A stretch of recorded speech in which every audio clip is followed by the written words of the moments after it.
Hello everybody, Mick Zhang here. Thank you for joining me while we read our first chapter book today. This is The Magic Treehouse Volume 14, Day of the Dragon King by Mary Pope Osborne. I picked this copy up at the Farmington Public Library. If you're in the area, you should head on down yourself. They've got some great books there.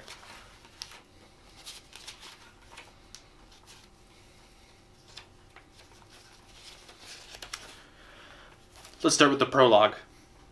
One summer day in Frog Creek, Pennsylvania, a mysterious treehouse appeared in the woods.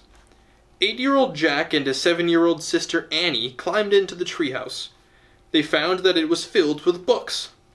Jack and Annie soon discovered that the treehouse was magic. It could take them to the places in the books. All they had to do was point to a picture and wish to go there.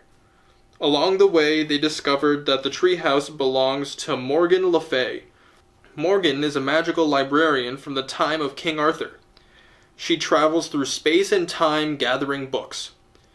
In Magic Treehouse 12, Polar Bears Past Bedtime, Jack and Annie solved the last of 4 ancient riddles and became master librarians. To help them in their future tasks, Morgan gave Jack and Annie secret library cards with the letters ML on them. Jack and Annie's first 4 missions as master librarians are to save stories from ancient libraries. When their first adventure ended, Morgan asked them to return to the treehouse in 2 weeks to go to China and save another story. Now, the 2 weeks are over. Chapter 1. The Bamboo Book. Annie peeked into Jack's room. "Ready to go to China?" she asked. Jack took a deep breath. "Sure," he answered. "Bring your secret library card," Annie said. "I have mine in my pocket." "Yup," said Jack. He opened the top dresser drawer and took out a thin wooden card. The letters ML on it shimmered in the light. Jack dropped the card into his backpack. Then he threw in his notebook and a pencil. "Let's go," said Annie. Jack pulled on his pack and followed her. What are we in for today? He wondered. "Bye, Mom," said Annie as they passed their mom in the kitchen. "Where are you going?" she asked. "China," said Annie. "Great," said their mom. She winked at them. "Have fun." Fun? Jack thought. He was afraid that fun wasn't quite the right word. "Just wish us luck," he said, and he and Annie headed out the front door. "Good luck," their mother called. "If only she knew we aren't pretending," Jack whispered to Annie. "Yeah," Annie said, grinning. Outside the sun shone brightly. Birds sang. Crickets chirped. Jack and Annie walked up their street toward the Frog Creek. "I wonder if the weather will be this nice in China," Annie asked. "I don't know. Remember Morgan said that this would be a very scary adventure," said Jack. "They're always scary," said Annie. "But we always meet animals who help us. Or people." "True," said Jack. "I bet we meet someone great today," said Annie. Jack smiled. He was starting to feel excited now, instead of scared. "Let's hurry," he said. They ran into the Frog Creek woods. They slipped between the tall trees until they came to a huge oak. "Hello," came a soft voice they knew well. They looked up. Morgan was peering down from the magic treehouse. "Ready for your next mission as master librarians?" she asked. "Yes," said Jack and Annie. They grabbed a rope ladder and started the climb. "Are we still going to China?" asked Annie, when they had climbed into the treehouse. "Indeed," said Morgan. "You're going to ancient China. Here is the title of the story you must find." She held up a long, thin strip of wood. It looked like a ruler, except it had strange writing on it instead of numbers. Long ago, the Chinese discovered how to make paper. It was one of the world's most important discoveries, said Morgan. But you are going to a time earlier than that, to a time when books were written on bamboo strips like this one. "Wow," said Annie, pointing at the figures on the bamboo. "So this is Chinese writing?" "Yes," said Morgan. "Just as we have letters, Chinese writing is made up of many characters. Each one stands for a different thing or idea. These characters are a little title of the ancient Chinese legend. You must find the first writing of the legend before the imperial library is destroyed. Hurry, let's go, said Annie. Wait, we need our research book, said Jack. Yes, you do, said Morgan. From the folds of her robe she pulled out a book. On the cover was the title, The Time of the First Emperor. Morgan handed the book to Jack. This book will guide you, she said. But remember, in your darkest hour, only the old legend can save you. But we have to find it first, said Annie. Exactly, said Morgan. She handed Jack the bamboo strip, and he slipped it into his pack. Jack pushed his glasses into place, then pointed at the cover of their research book. I wish we could go there, he said. The wind started to blow. The treehouse started to spin. It spun faster and faster. Then everything was still. Absolutely still. Chapter 2. The Cowherd. Oh, wow, said Annie. These clothes feel so soft. And look, I have a pocket for my secret library card. Jack opened his eyes. Their clothes had magically changed. They no longer wore jeans, t-shirts, and sneakers. Instead, they wore baggy pants, loose shirts, straw shoes, and round hats. Annie's shirt had a pocket in it. Jack saw that his backpack had become a rough cloth sack. Inside were his research book, his notebook, his library card, and the bamboo strip. Cows, said Annie, looking out the window. Jack looked out too. The treehouse had landed in a lone tree in a sunny field. Cows grazed, and a young man stood watching over them. At the edge of the field was a farmhouse. Beyond the house was a walled city. It's so peaceful, said Annie. You can never be sure, said Jack. Remember, Pompeii looked peaceful before the volcano went off. Oh yeah, said Annie. Let's see what the book says, said Jack. He reached in the sack and pulled out the china book. He opened it and read aloud. Over 2,000 years ago, China was ruled by its first emperor. Because he chose the dragon as to be his symbol, he was called the Dragon King. In China, dragons are seen as brave and powerful creatures. Dragon King? That sounds a little scary, said Jack. I like his outfit, said Annie. Next to the writing was a picture. It showed a man wearing a rich, flowing robe with wide sleeves. He also wore a tall hat with beads hanging from it. Jack pulled out his notebook and wrote, First Emperor called Dragon King. The book we need must be in the Dragon King's library, said Annie. I bet his palace is in that city. Jack looked up. Right, he said, and that's how to get there. He pointed across the field to a dirt road that led to a walled city. Good plan, said Annie. She climbed out of the treehouse and started down the rope ladder. Jack threw the china book and his notebook into his sack. He slung the sack over his shoulder and followed Annie. When they reached the ground, they started through the field. Look, that guy's waving at us, said Annie.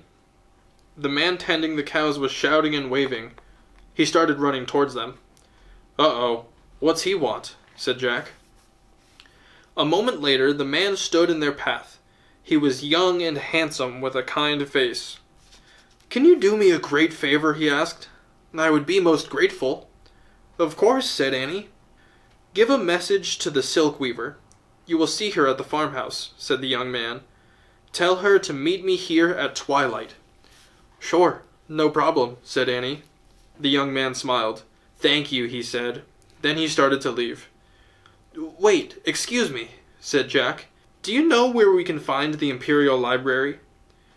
A look of horror crossed the man's face. Why? He whispered. Oh, I was just wondering, said Jack. The young man shook his head. Beware of the Dragon King, he said. Whatever you do, beware. Then he turned and ran back to his cows. Oh man, whispered Jack. Now we know one thing for sure. What? Asked Annie. This place is not as peaceful as it seems. Chapter 3. The Silk Weaver. Jack and Annie kept walking across the pasture towards the road. Annie stopped when they reached the farmhouse. "We have to find the silk weaver and give her the message," she said. "Let's do that on our way back," said Jack. "I'm worried about finding the Imperial Library." "What if we don't have time?" said Annie. "We promised, and he was so nice." Jack sighed. "Okay," he said, "but let's find her fast. And remember to keep your head down so no one will notice us." Jack and Annie bowed their heads as they headed toward the house. As they got closer, Jack peered out from under his hat. An ox pulled a cart filled with hay. Men hoed the ground. Women pushed wheelbarrows piled high with grain. "There," said Annie. She pointed to an open porch where a young woman was weaving cloth on a loom. "That must be her." Annie ran to the silk weaver. Jack looked around to see if anyone was watching. Luckily, all the farm workers seemed too busy to notice anything. Still, looking around carefully, Jack walked toward the porch. Annie was already talking to the silk weaver. "What did he say?" the young woman asked. Her voice was soft but strong. Her dark eyes glowed with happiness. "He said you should meet him in the field at twilight," said Annie. "He's so handsome." "Yes, he is." The silk weaver gave Annie a shy smile. Then she reached down to a basket near her loom and picked up half a ball of yellow thread. "It was very brave of you to bring the message," she said. "Please accept this silk thread as my thank you." She handed Annie the ball of silk. "It's beautiful," said Annie. "Feel." She handed it to Jack. The thread was smooth and soft. "How do you make silk?" said Jack. "It is made from the cocoons of silkworms," said the weaver. "Really? Worms? Oh, that's neat," said Jack. "Let me write that down." He reached for his sack. "Please don't," said the silk weaver. "The making of silk is China's most valuable secret. Anyone who steals the secret will be arrested. The Dragon King will have him put to death." "Oops," said Jack. He dropped the ball of silk into his sack. "I think you must leave quickly," whispered the silk weaver. "You have been seen." Jack looked over his shoulder. A man was pointing at him. "Let's go," he said. "Bye," said Annie. "Good luck on your date." "Thank you," the silk weaver said. "Come on," said Jack. They hurried away from the silk weaver. "Stop!" someone shouted. "Run!" said Annie. Chapter 4. Chapter 4. The Great Wall. Jack and Annie ran around the farmhouse. At the back was an ox cart filled with bags of grain. There was no one in sight. The shouting behind them got louder. Jack and Annie looked at each other, then dived into the back of the wooden cart. They buried themselves in the middle of the bags of grain. Jack's heart pounded as the shouts came closer. He held his breath and waited for the people to leave. Suddenly the cart lurched forward.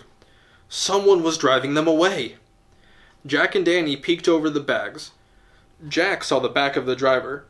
He was calmly steering the ox cart over the dirt road. They were on their way to the walled city. Jack and Annie ducked down again. "This is great," whispered Annie. "All we have to do is jump out when we get into the city." "Yep," said Jack softly.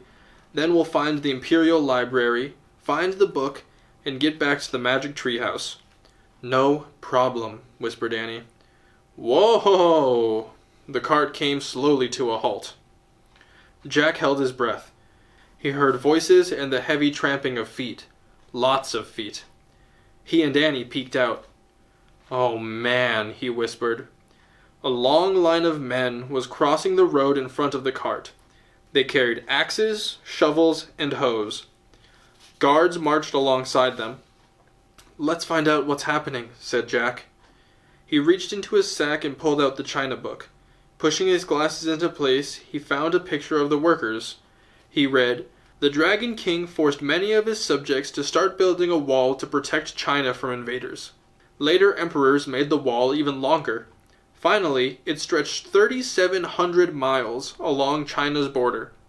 The Great Wall of China is the longest structure ever built." "Wow, the Great Wall of China," said Jack. "I've heard of that," said Annie. "Who hasn't?" said Jack. "Those guys are going to work on it right now." Just then, someone grabbed Jack and Annie. They looked up. It was the driver of the cart. "Who are you?" he asked angrily. Jack didn't know what to say. The man's gaze fell upon the open book in Jack's hands. His mouth dropped open. He let go of Jack and Annie. Slowly he reached out and touched the book. He looked back at Jack and Annie with wide eyes. "What is this?" he said. Chapter 5. The Scholar. "It's a book from our country," said Jack. "Your books are made of bamboo, but ours are made of paper. Actually, your country invented paper, but later, in the future." The man looked confused. "Never mind," said Annie. "It's for reading. It's for learning about faraway places." The man stared at them. Tears filled his eyes. "What's wrong?" Annie asked softly. "I love reading and learning," he said. "So do I," said Jack. The man smiled. "You don't understand. I am dressed as a farmer," he said, "but in truth, I am a scholar." "What's a scholar?" asked Annie. "We are great readers, learners, and writers," he said. "We have long been the most honored citizens in China." The scholar's smile faded. "But now scholars are in danger," he said, "and many of us have gone into hiding." "Why?" said Jack. "The Dragon King is afraid of the power of our books and learning," said the scholar. "He wants people to think only what he wants them to think. Any day he may order the burning of the books." Annie gasped. "Does that mean what I think it means?" said Jack. The scholar nodded. "All the books in the imperial library will be burned," he said. "That's rotten," said Annie. "Indeed it is," the scholar sobbed quietly.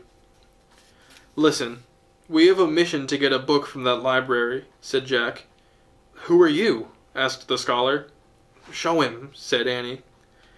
She reached into her shirt pocket as Jack reached into his sack. They brought out the secret library cards. The letters shimmered in the sunlight. The scholar's mouth dropped open again. "You are master librarians," he said. "I have never met one so honored who were so young."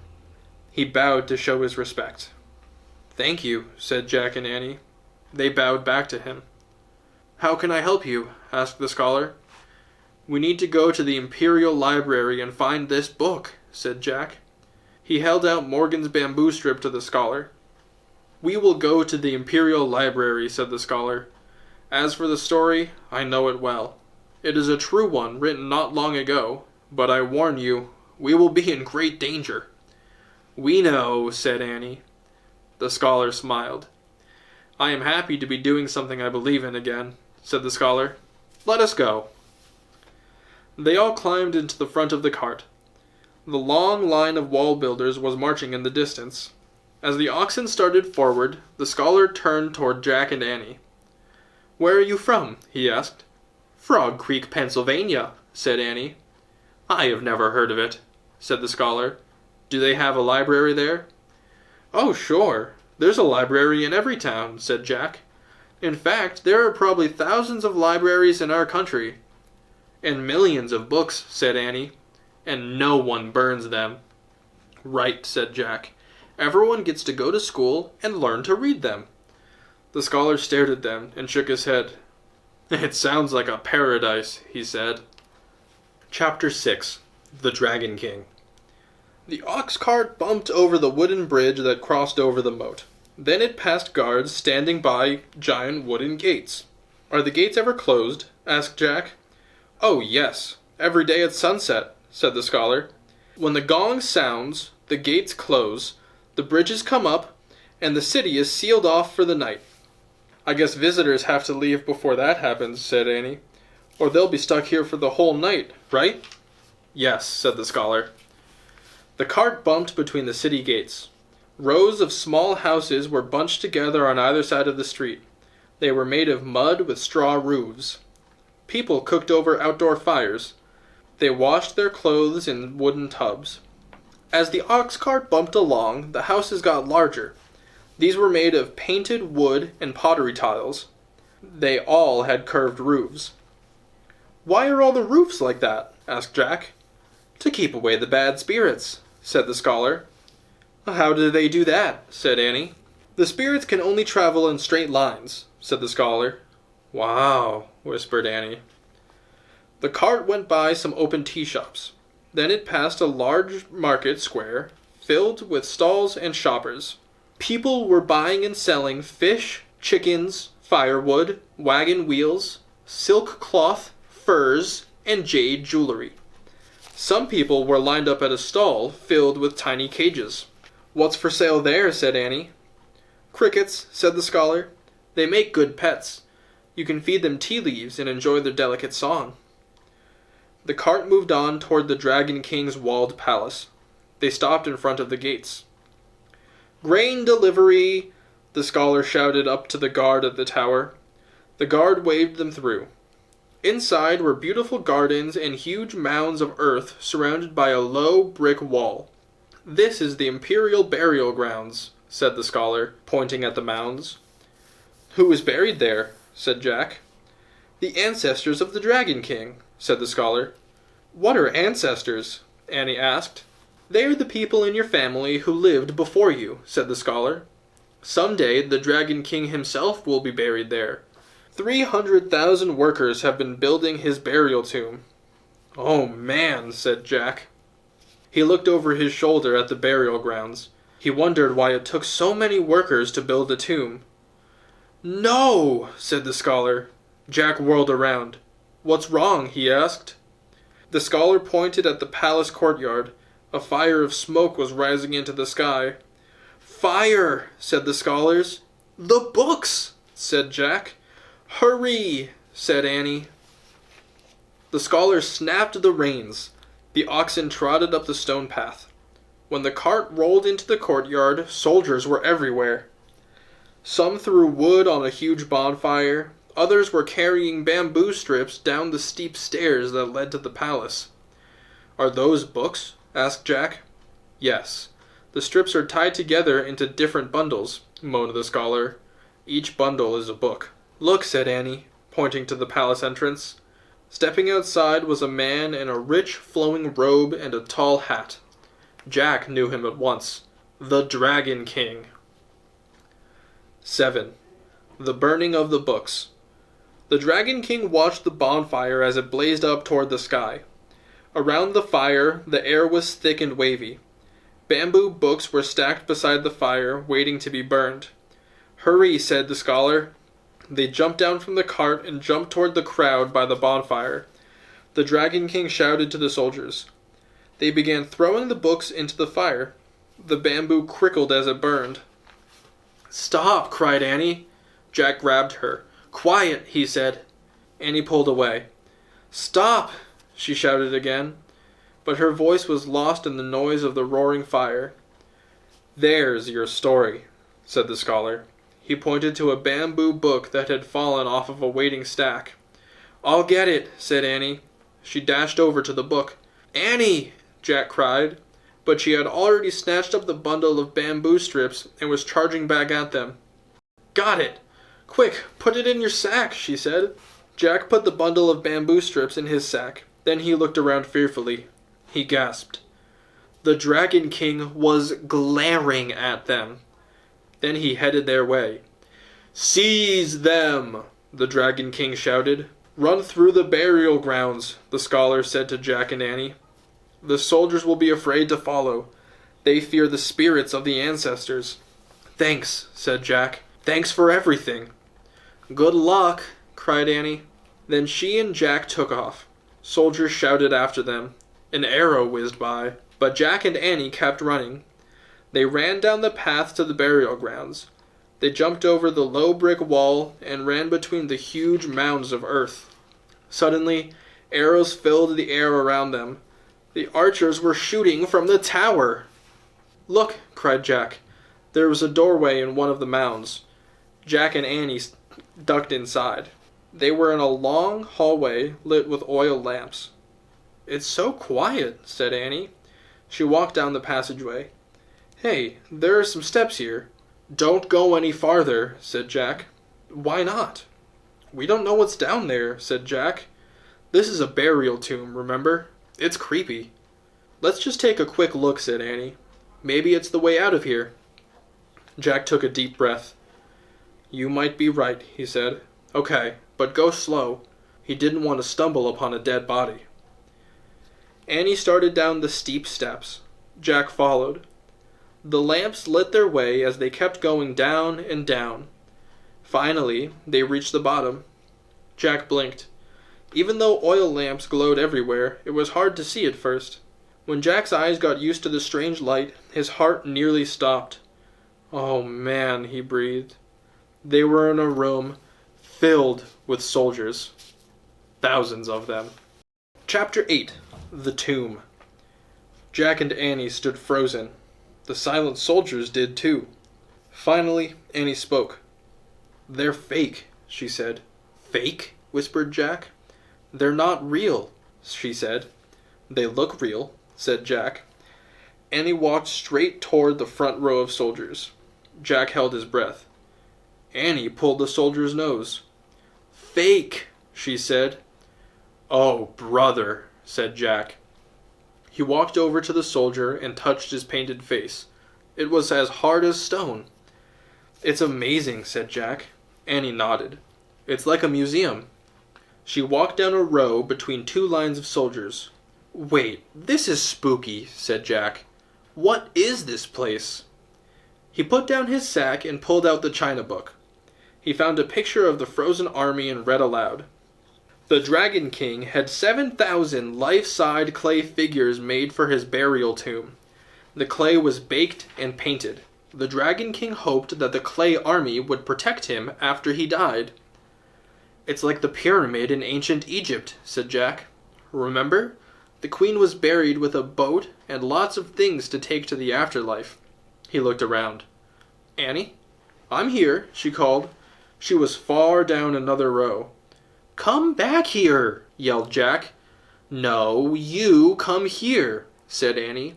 "It's so cool. All of their faces are different." Jack threw the book into his sack. Then he hurried down the row to Annie. "Look," she said. "Just look." In the flickering lamplight, they wandered down the rows of soldiers. No two soldiers had the same nose, the same eyes, or the same mouth. "Oh man, no wonder so many people had to work on this tomb," said Jack. "They did a really good job," said Annie. "Yeah," said Jack. They were kneeling archers and foot soldiers dressed in red and black armor. There were real bronze swords, daggers, axes, spears, bows, and arrows. There were even life-size wooden chariots with horses. The horses looked completely real. They were different colors with white teeth and red tongues. "I have to take some notes about all of this," said Jack. He pulled out his notebook and pencil. Then, kneeling on the brick floor, he wrote, "No two faces the same, not even the horses." "Jack," said Annie. "You know what?" "What?" "I think we're lost," she said. "Lost?" Jack stood up. "We're not lost." "Yeah? Then which way is out?" said Annie. Jack looked around. All he could see were rows of soldiers. In front of them, to the right, to the left, behind them, nothing but clay soldiers. "Which way did we even come?" said Annie. "I don't know," said Jack. All of the rows looked the same. They stretched out endlessly. Jack tried not to panic. "I'd better look this up," he said. "Forget it," said Annie. "Morgan said the research book would guide you, but in our darkest hour, only the ancient legend would save us." "Is this our darkest hour?" asked Jack. Annie nodded. "Yeah, it's pretty dark." "It does seem to be getting darker in here," thought Jack. The air was getting thicker, too. It seemed harder to breathe. "Let's ask for help," said Jack. He reached into the sack and pulled out the bamboo book. He held it up and said, "Save us!" As Jack waited, the tomb seemed unbearably quiet. Jack held the book up again. "Please help us find our way out," he said. He and Annie kept waiting, but nothing happened. The air was growing even thicker. The light was getting dimmer. The countless rows of soldiers seemed creepier. Help did not come. Jack felt faint. I guess we'll just have to... Look, said Annie. What? The ball of thread. It rolled out of your sack. So what? Said Jack. He looked at his cloth sack lying on the floor. The ball of yellow silk had rolled out, and it was still rolling, leaving a trail of yellow thread. Chapter 9. The Silk Path. What's going on? Said Jack. I don't know, said Annie, but we'd better follow it. She hurried after the ball of silk thread. Jack put the bamboo book back into his sack and took off after her. They followed the trail of thread down the row, where it had turned down another row. Hey, that's impossible, said Jack. That's scientifically impossible. I told you, said Annie. It's magic. Jack couldn't believe it, but he kept following the thread. Suddenly the trail of thread was gone. The ball had completely unrolled. Jack and Annie stood still for a moment and caught their breath. What now? Said Jack. I guess we go up those stairs, said Annie. What stairs? Said Jack. There. Jack looked through the dim light and saw the entrance to a stairway only a few feet away. Let's get out of here, he said. They ran up the stairs. At the top, they saw that they were in the hall that led to the entrance of the mound. They walked and walked and walked down the lamp-lit passage. Finally, Jack stopped. I don't remember this hall being so long, he said. Me neither, said Annie. I guess those weren't the same stairs that we went down. What should we do now, said Jack. No, we'd better keep going. Yeah, we don't have much of a choice, said Jack. They started walking again. They rounded a corner and came to a door. Oh, great, said Annie. Wait, we don't know what's on the other side, said Jack. Go slow. Be careful. Okay, said Annie. Slowly and carefully, she opened the door, then she peeked out. Yippee! She said softly. Annie stepped into the fading daylight. She stepped out after her. The sun had gone down. They were standing outside the gate of the Dragon King's palace. They could see the market not far away. The stalls were closing for the day. We're safe, said Annie. By the time they reached their tree, Jack's lungs ached. His heart pounded. His feet burned. He followed Annie up the rope ladder. When they got inside the treehouse, Jack collapsed. Let's go home, he said, out of breath. He reached for the Pennsylvania book. Wait, said Annie, looking out the window. They found each other. Who found who? Said Jack. He dragged himself to the window and looked out. Two figures embraced at the edge of the field. The silk weaver and the man who takes care of the cows, said Annie. Oh, yeah, said Jack. Bye, Annie called to them. The couple waved back. Annie sighed happily. We can leave now, she said. Jack opened the Pennsylvania book and pointed to the picture of the Frog Creek woods. I wish we could go there, he said. The wind started to blow. Jack looked out one last time at the Chinese couple. They seemed to be glowing like stars. The treehouse started to spin. It spun faster and faster, then everything was still. Absolutely still. Chapter 10. The Ancient Legend. Jack opened his eyes. He was wearing his own clothes and his sneakers. The cloth sack had turned back into his backpack. Welcome home, Master Librarians, said Morgan. She stood in the treehouse smiling at them. Hi, said Annie. We brought you the Ancient Legend, said Jack. Wonderful, said Morgan. Jack reached into his pack. He took out the China book. Then he pulled out the bamboo book. He handed them to Morgan. What's the legend about? Said Annie. It's called The Silk Weaver and the Cowherd, said Morgan. It's a very famous Chinese tale. Guess what, Morgan, said Annie. We actually met them.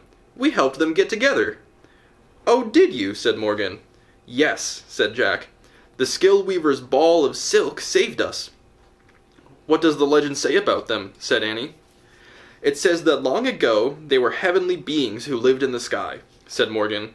When they came to Earth, they fell in love. That's when we met them, said Annie. Yes, I imagine so, said Morgan. The book you brought back tells us about their happiness on Earth, but I'm afraid a later legend tells us that they returned to the sky. The king and queen of the skies separated them by a heavenly river called the Milky Way.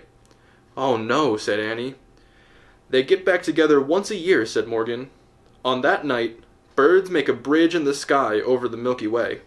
Jack and Annie gazed up at the bright summer sky. Go home now, said Morgan. Come back 2 weeks from today. Next you're going to find a book in the country of Ireland, over 1,000 years ago. That sounds like fun, said Annie. Morgan frowned. I'm afraid it was a very dangerous time, she said, for Viking raiders often attacked the seacoast. Vikings? Said Jack. He'd had enough danger to last a long time. Don't worry about it now, said Morgan. Just go home and rest. Jack nodded.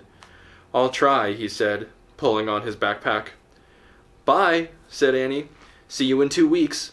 Thank you for your help, said Morgan. Any time, said Annie. They headed down the rope ladder. From the ground, they waved to Morgan. Then they started for home.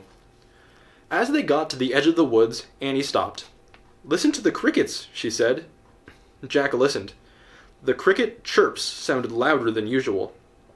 Their ancestors lived in the time of the Dragon King, said Annie. Oh, brother, said Jack.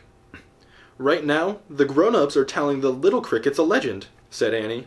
Yeah, sure, said Jack. A legend passed down from their ancestors, said Annie. Jack smiled. He didn't want to admit it, but the cricket noise did sound like the storytelling. He could almost hear them saying, Dragon King, Dragon King, Dragon King. Jack! Annie! Came a voice. It was their mother calling for them. The spell was broken. The cricket stories were just plain old cricket sounds again. Coming! Shouted Jack. Jack and Annie ran down their street and across the yard. Did you have a good time in China? Their mom asked. It was pretty scary, said Annie. We got lost in a tomb, but we were saved by an ancient book. Their mom smiled and shook her head. My, books are wonderful, aren't they? She said. Yep, Jack and Annie said, and they followed her inside. Thank you for joining me again to read this story. I'll see you soon.